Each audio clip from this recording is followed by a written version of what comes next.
안녕하십니까. 조선일보 경제부의 박사기자 방해철입니다. 오늘은 위클리 비즈와 함께 글로벌 경제 주요 이슈를 다뤄보는 시간을 갖도록 하겠습니다.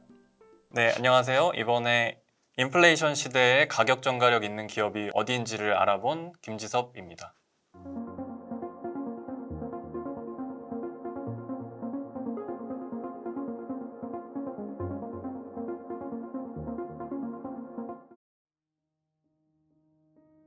다들 아시겠지만 이제 인플레이션이 난리거든요. 뭐 전 세계가 석유값부터 시작해서 쌀 가격, 밀 가격 천정부지로 오르고 있는, 작년보다 두세 배가량 높아졌다고 하고요. 심한 경우는. 가정 입장에서는 소득이 그만큼 늘지를 않는데 인플레이션이 심해지면 소비를 줄일 수밖에 없잖아요. 그래서 좀 타격을 많이 받게 되는데, 그렇다면 기업은 뭐 가격을 많이 받아서 좀 살림살이가 더 나아졌느냐? 그건 또 전혀 아니거든요. 기업 입장에서도 들여오는 가격이 있지 않습니까? 책상 하나를 만들려고 해도 나무를 사 들여와야 되고 이 철을 사 들여와야 되고 이러는데, 옛날에는 뭐 100원이면 사올 수 있었던 거를 지금 200원, 300원 주고 가져와야 되다 보니까 당연히 기업 입장에서도 부담이 되거든요. 이거를 기업이 어떻게 헤쳐나갈 수 있느냐. 예전에 1,000원이면 만들 수 있는 물건을 지금은 2,000원, 3,000원 들여서 만들어야 된다고 했을 때 이익이 줄어들 수밖에 없잖아요. 기업 입장에서도. 근데 이 상황에서 기업이 어떻게 인플레이션 시대를 헤쳐나갈 수 있을지에 대한 고민을 하다가, 어떤 기업이 유리한지, 어떤 기업이 잘 살아남을 수 있을지에 대해서 생각을 하다가 이런 기사를 작성하게 됐습니다.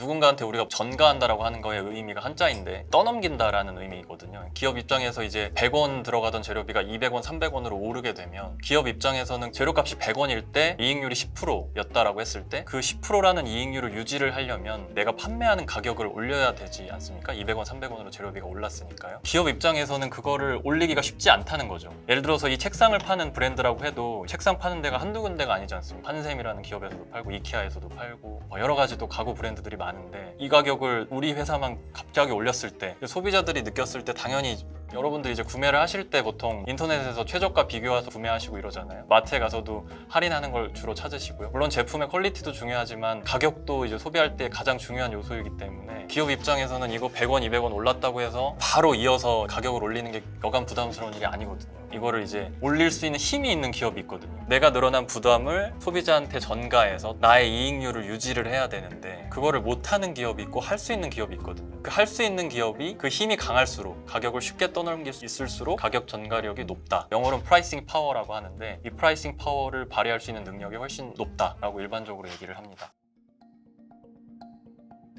프라이싱 파워가 있다라고 한다는 것은, 내가 이걸 100원에 샀던 건데 130원이어도 사겠다라는 생각이 드시는 게 분명히 있을 거거든요. 근데 어떤 거는 100원인데 10원만 올려도 사고 싶지 않은 물건이나 서비스가 있을 수 있거든요. 특정 브랜드의 소주를 되게 좋아하는데 나는 꼭 식당에 삼겹살을 먹을 때 그 소주를 먹어야만 제 맛을 느낀다라는 분들이 계실 텐데, 그 브랜드가 뭐 한 300원, 500원 올린다고 하더라도 아마 사실 것 같아요, 제 생각에는. 보통 인플레이션 시기가 다가오면 항상 가격 전가력에 대한 얘기가 나오거든요. 그럴 때마다 단골처럼 얘기가 나오는 기업이 있어요. 미국에서 많이 드시는 브랜드 중에 시즈캔디라고 있거든요. 이제 역사가 100년도 넘은 기업인데, 72년쯤에 투자의 귀재로 불리는 워런 버핏 회장이 시즈캔디를 인수를 했어요. 미국이 되게 급격한 물가 상승률을 기록하던 시대거든요. 1, 2차 석유 파동이 일어나고 달러 발행 굉장히 증가하고 뭐 전쟁 영향도 있었고요. 그런 영향들 때문에 물가가 막 10%도 넘고 12%, 3%까지 가던 때였어요. 굉장히 많이 가파르게 오르고 있었는데, 워런 버핏이 인수한 다음에 시즈캔디는 가격을 10%보다 더 많이 올려버려요. 10% 올랐다고 해서 눈치 보면서 5%, 3% 올리는 게 아니라 10% 올렸는데 막 12%, 3% 이렇게 올려버리는 거예요. 1970년대 내내 이런 식으로 시즈캔디가 장사를 했거든요. 영업이익률이 거의 72년부터 81년 한 10년 동안에 연평균 18%씩 증가를 했다고 해요. 이 시즈캔디가 도대체 뭘 믿고 그렇게 가격을 올릴 수 있었느냐에 대해서 많이들 궁금해 하시잖아요. 그만큼 시즈캔디를 사랑하시는 분들이 많았던 거예요. 우리나라 같은 경우도 사랑받는 브랜드들이 있잖아요. 특정 라면이 될 수도 있고 특정 과자가 될 수도 있고, 너무나 익숙한 과자고 너무나 익숙한 음료수고 너무나 익숙한 음식이다 보니까 꼭 소비를 하셔야 되는 분들이 그만큼 많았던 거예요.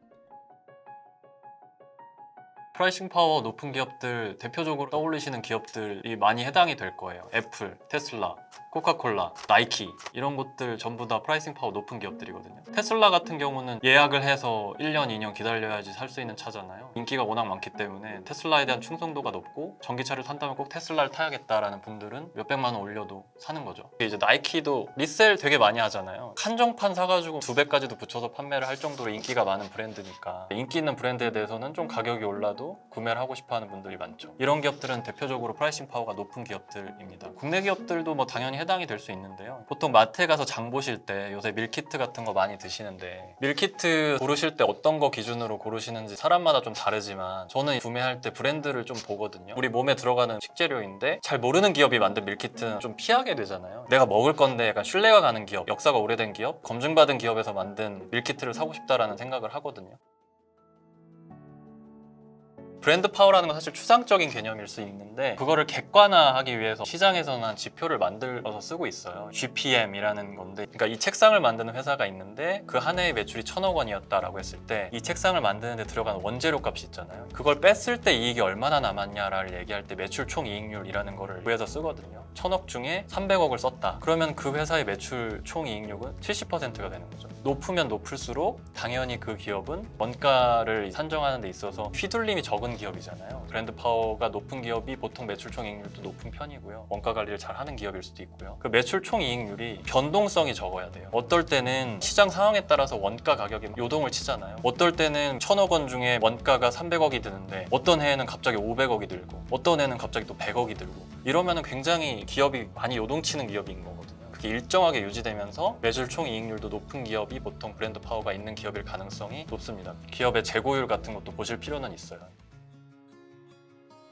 프라이싱 파워 기업 알아보시는 이유가 대부분이 투자하는 데 참고하시려고 그러실 것 같아요. ETF는 애플만 있는 게 아니라 애플, 구글, 테슬라, 마이크로소프트, 코카콜라 프라이싱 파워가 높은 기업들을 모아놓은 ETF들이 미국 시장이랑 국내 시장에 다 상장이 돼 있거든요. 지금 말씀드린 ETF를 찾아보시면 생각했던 것보다 수익률이 별로 높지 않다라는 거를 확인을 하실 수 있을 거예요. 요새 시장이 거의 최근 한 달 사이에 진짜 많이 빠졌잖아요. 다들 패닉 장세라고 할 정도로 굉장히 시장 상황이 안 좋은데 지금 말씀드린 그런 프라이싱 파워 있는 기업들도 주가가 막 엄청 많이 떨어졌거든요.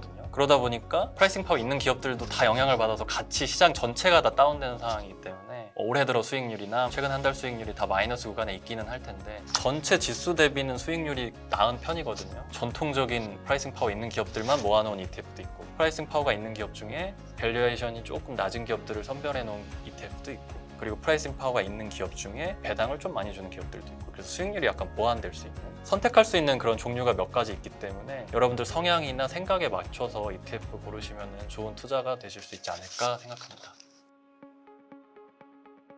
지금 뭐 주식 잔고창을 보시면은 수익률 마이너스 20% 30% 가슴이 아프시고 앞으로 이걸 팔아야 되나 언제 팔아야 되나 물타기를 해야 되나 많은 고민을 하시고 여러 가지 방송도 찾아보시고 그럴 텐데 제가 말씀드린 기업들은 중장기적으로 가지고 있었을 때 타격을 덜 받을 수 있는 기업이라고 보시면 될 것 같거든요. 인플레이션이 당장 다음 달에 잡히거나 두 달 뒤에 잡히거나 이렇지는 않잖아요. 많은 사람들 예상하시는 게 꽤 오랫동안 지속될 수 있다라고 말을 하는데 이런 기업들은 위기에도 빛을 낼 수 있는 기업이라고 볼 수도 있을 것 같아요. 그렇다고 해서 제가 뭐 이거를 1년 2년 더 들고 계시라라고 말씀드리는 것도 아니고요. 더 떨어지니까 팔라 기술적인 조언을 드리는 게 아니라 보통 종목을 사실 때 공부를 많이 하시잖아요. 테슬라는 1분기 실적에서 이런 점이 좋았다든지 아니면 이 부분이 안 좋았다든지 여러 가지 그런 정보를 취합해서 여러분들이 어떤 시점에 그 가격에 사고 파냐를 결정을 하실 텐데 염두에 두실 거는 당연히 프라이싱 파워 있는 기업들은 단기간에 막 큰 돈을 벌고 빠지고 이런 기업은 해당이 안 될 수 있잖아요. 너무 낙담하시진 말고 좀 어느 정도 믿음이 있으시다면 프라이싱 파워 있는 기업들에 대해서 초심을 생각하실 필요도 있을 것 같고 기업을 고르실 때 어떤 기준을 가지고 브랜드 파워라든지 GPM이라든지 재고라든지